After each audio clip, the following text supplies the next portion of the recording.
channel. Sebelum menyaksikan video pembelajaran, klik tombol subscribe dulu ya. Terima kasih.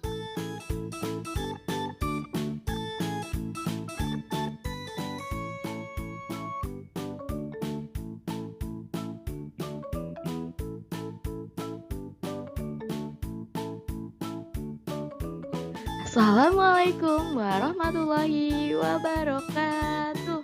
Selamat pagi semuanya. Kembali lagi dengan pelajaran tematik bersama Bu Alia. Anak-anak semua, selalu jaga kesehatan di rumah ya. Jangan lupa sarapan dan jangan lupa mandi pagi. Pelajaran kali ini harus rapi ya, menggunakan seragam. Oke, sebelum memulai belajar, kita berdoa terlebih dahulu. Berdoa dimulai. Selesai. Terima kasih. Anak-anak semua, hari ini kita belajar tema 1, subtema 2, hidup rukun di tempat bermain. Pembelajaran 5 dan 6.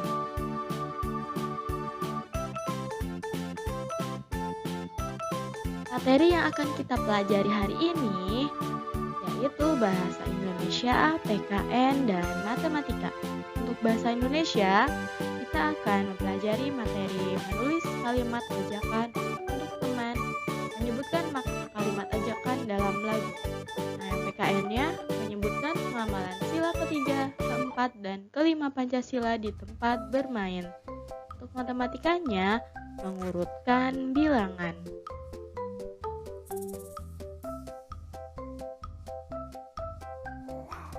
Oke, materi yang pertama yaitu bahasa Indonesia.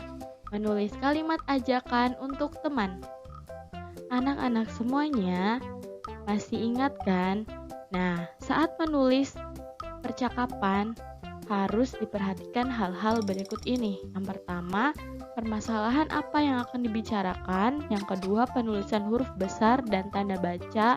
Dan yang ketiga, penulisan kata yang tepat. Oke, harus selalu diingat ya ketika kita hendak membuat kalimat ajakan untuk teman.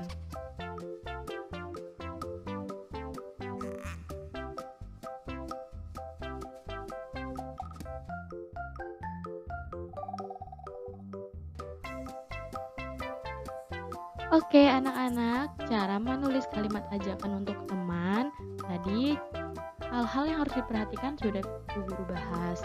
Nah, anak-anak harus memperhatikan masalah apa yang akan dibicarakan dengan teman atau topik apa yang akan menjadi perbincangan dengan teman mengenai kalimat ajakan ini. Nah, kalian mau mengajak teman kalian kemana? Nah, Bu Guru beri contoh di sini ada percakapan antara dua orang yaitu Mary dan Lani. Nah, kita tentukan apa yang akan kita bahas dalam percakapan ini. Nah, di sini kita sudah menemukan. Nah, Bu Guru memberi contohnya, Mary mengajak Lani untuk belajar bahasa Indonesia bersama di rumah Mary. Oke, nah itu awalnya ya. Nah, itu adalah garis besar dari permasalahan yang akan dipaparkan dalam percakapan berikut. Nah, yang pertama, Mary, ayo kita belajar bahasa Indonesia di rumah Kulan. Nah, Laninya menjawab, aku izin dulu ya, Mer. Iya, Lan, kamu izin dulu saja sama ibumu. Kata Lani, jam berapa Mer mulai belajarnya? Jam 9 pagi Lan, sampai bertemu di rumahku. Oke Mer. Nah, seperti itu ya nak ya. Jadi ketika kita hendak menulis kalimat ajakan untuk teman, hal yang pertama harus kita perhatikan adalah kita harus memikirkan percakapan apa yang ingin kita bahas dalam sebuah percakapan tersebut. Nah, seperti itu ya. Oke, selanjutnya.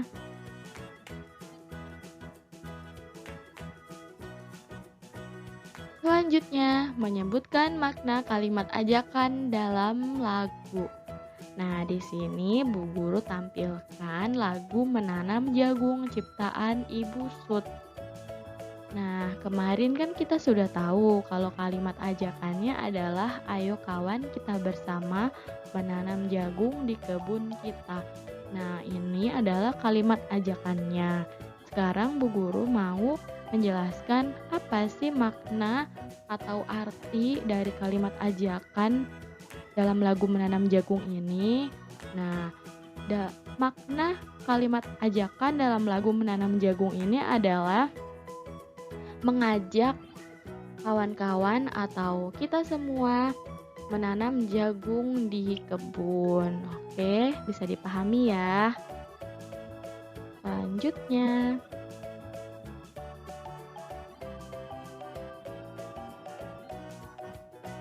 selanjutnya ke materi PKN, menyebutkan pengamalan sila ketiga Pancasila di tempat bermain.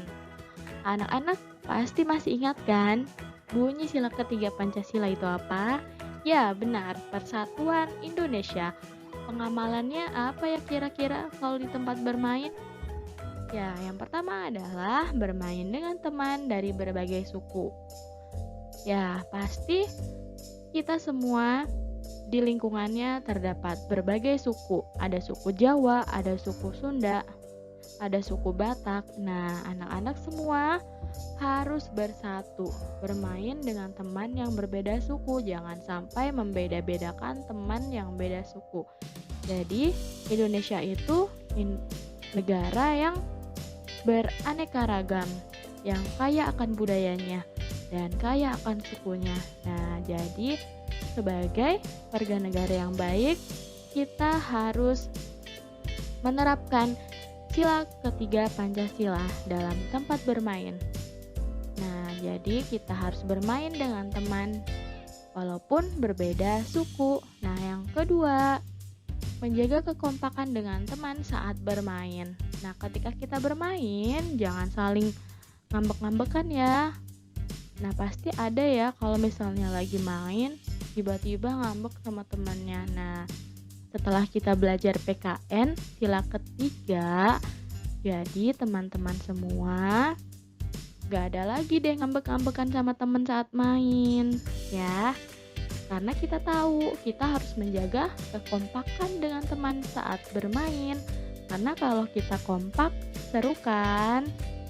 Nah, selanjutnya yang ketiga, mau menerima kekurangan teman. Ya, anak-anak semua, pasti teman kita atau diri kita sendiri pasti memiliki kekurangan masing-masing. Nah, dari kekurangan ini kita harus saling memahami, kita harus saling mengerti supaya apa? Supaya terjalin rasa persatuan di antara kita dan menimbulkan sikap saling menyayangi. Oke, sikap yang rukun, ya, sikap yang saling menghargai, sehingga kita akan bersatu.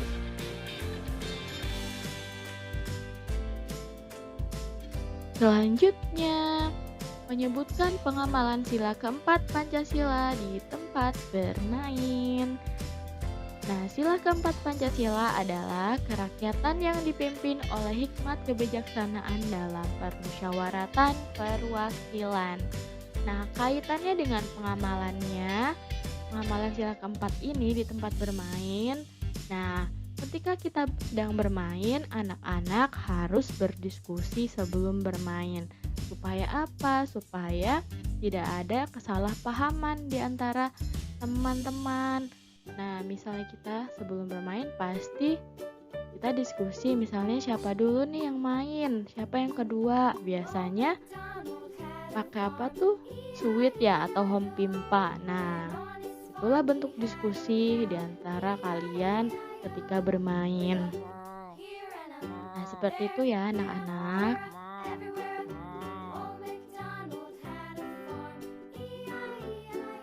Oke, selanjutnya yaitu menyebutkan pengamalan sila kelima Pancasila di tempat bermain. Anak-anak pasti masih ingat bunyi sila kelima Pancasila apa? Ya, bunyi sila kelima Pancasila adalah keadilan sosial bagi seluruh rakyat Indonesia. Nah, jika Bentuk pengamalan sila kelima Pancasila di tempat bermain ini adalah berbagi makanan secara adil kepada teman.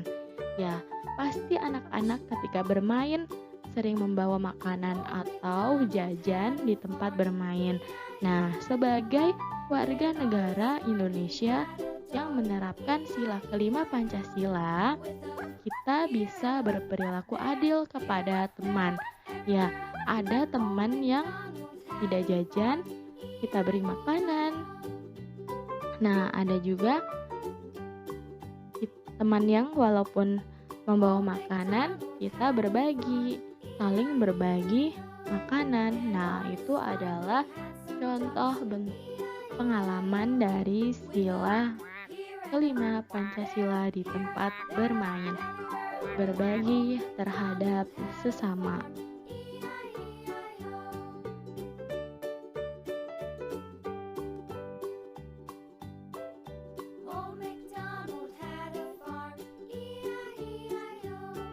Materi yang ketiga yaitu matematika, mengurutkan bilangan.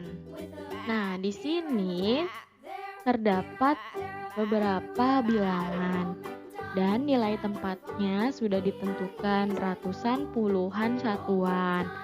Nah, anak-anak harus diingat ya, ketika kita mengurutkan bilangan bisa dari yang terbesar atau mulai dari yang terkecil. Nah, di sini ada bilangan 434, 461, dan 353. Nah, jika kita uraikan 443 ini nilai tempatnya 4 sebagai ratusan, 3 sebagai puluhan, dan 4 sebagai satuan ya. Dan 461, 4 sebagai ratusan, 6 sebagai puluhan, dan 1 sebagai satuan. Selanjutnya 353, 3 sebagai ratusan, 5 sebagai puluhan, dan 3 sebagai satuan. Nah, kita urutkan ya, kita tentukan. Nah, dari kolom ratusan, angka terbesarnya adalah 4. Nah, dari kolom puluhan, angka terbesarnya adalah 6. Dan dari kolom satuan, angka terbesarnya adalah 4. Nah, jadi dari bilangan ini ya sudah diketahui. Kita urutkan ya, Nak ya. Kita urutkan dari yang paling besar. Dari yang paling besar dulu ya. Nah, jika kita mengurutkan dari yang paling besar, yaitu 461, 434, dan 353. Nah, ini sama-sama 4. 434 dan 461 ratusannya sama-sama 4, tapi puluhannya lebih besar 60 dibandingkan 30. Jadi jika diurutkan dari yang terbesar 461 dulu, terus 434, kemudian 353. Nah, jika diurutkan dari yang paling kecil, kita balik aja. Ya, dari atau bilangan yang paling kecil. Nah, ratusan yang paling kecil dari bilangan ini adalah 300. 354, 434, dan 461. Semoga anak-anak paham ya.